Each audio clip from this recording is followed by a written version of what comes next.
اعوذ باللہ من الشیطان الرجیم، بسم اللہ الرحمن الرحیم۔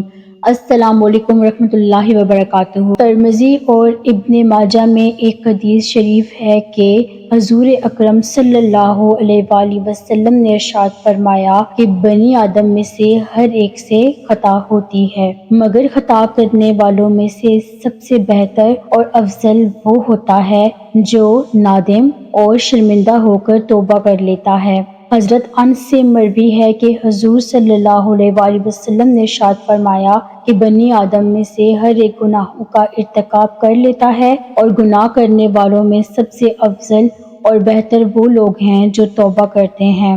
اور ایک دوسری حدیث شریف میں حضور اکرم صلی اللہ علیہ وآلہ وسلم کا ارشاد ہے کہ اللہ کے ہاں گناہوں سے توبہ کرنے والوں کا حال ایسا ہے جیسا کہ انہوں نے کبھی گناہ کیا ہی نہیں ہے۔ بالفرض اگر گناہ کرتے کرتے اس کا نام جہنمیوں کی فہرست میں درج ہو چکا ہے تو توبہ کے ذریعے سے وہاں سے اس کا نام کٹوا دیا جاتا ہے اور اہل جنت کی فہرست میں اس کا نام درج کر دیا جاتا ہے۔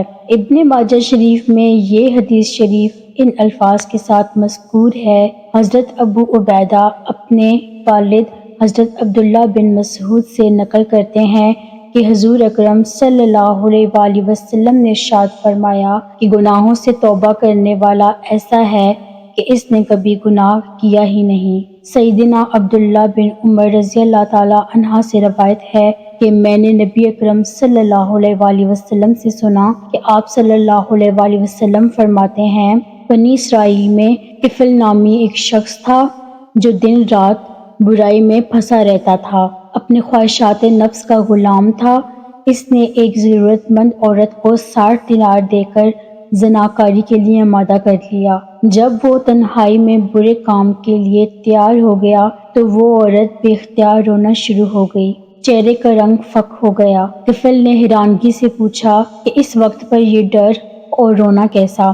اس پاک باز اور شریف النفس لڑکی نے روتے ہوئے جواب دیا، مجھے اللہ تعالیٰ کے عذابوں کا خیال آ رہا ہے، اس کام کو ہمارے خالق نے حرام قرار دیا ہے۔ میں بھی اپنی ضرورت سے مجبور ہو کر اس برے کام کے لیے تیار ہو گئی۔ اب اللہ کا خوف مجھے بے چین کیے دیتا ہے۔ ہائے آج دو گھڑی کا لطف مستقل جان کا روگ بن جائے گا۔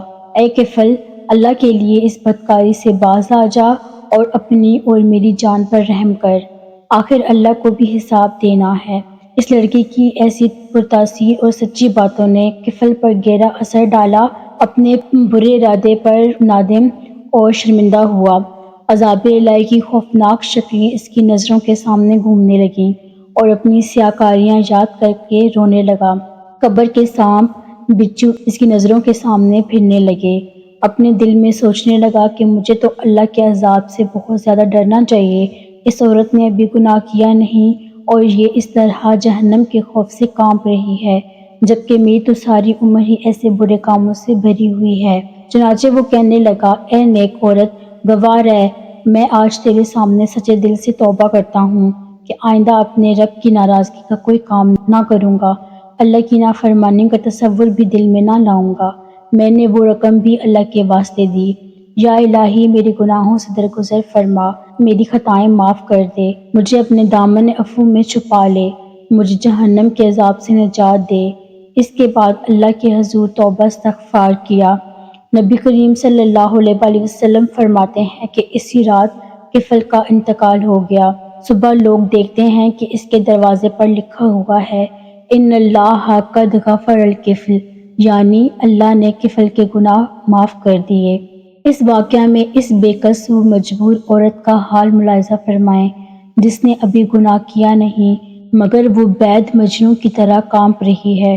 یہ اللہ کی نافرمانی سے بچنا اور عذاب کا خوف محض اللہ تعالیٰ کے ڈر اور تقوی کی وجہ سے ہے۔ ارشاد ربانی ہے، اور جو اللہ سے ڈرتا ہے اللہ اس کے لیے مشکلات سے نکلنے کی راہ پیدا کر دیتا ہے۔ مذکورہ عورت گناہ سے بچنا چاہتی تھی، اللہ تعالیٰ نے اس کو نہ صرف گندے اور حرام کام سے نجات دی بلکہ اس کے حسن کردار کی وجہ سے کفل جیسے سیاہ روح اور گناہ گار کو بھی اللہ تعالیٰ نے ہدایت نصیب فرمائی۔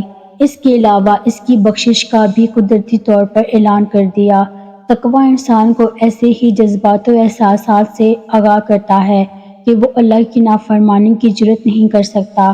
ایسے ہی لوگوں کے گناہ اللہ تعالیٰ معاف کر دیتا ہے اور ان کے لیے اجر عظیم کی خوشخبری دیتا ہے۔ صحابہ کرام کے بعض واقعات سیرت کی کتابوں میں محفوظ ہیں۔ مسلمان ہونے کے بعد ان کو حسب سابق کچھ خواتین کے گناہ کی دعوت دی مگر انہوں نے انکار کر دیا، مثلا مرثد بن ابی مرثد غنوہ۔ یہ سب وہ کردار ہیں جو تقوی کی بدولت وجود میں آتے ہیں۔ اسلام ایسی ہی صورت کی توقع ہر مسلمان سے کرتا ہے۔ اللہ پاک سے دعا ہے کہ ہمیں نیکی کے راستے پر چلنے کی توفیق عطا فرمائے۔ آمین ثم آمین۔ السلام علیکم ورحمۃ اللہ وبرکاتہ۔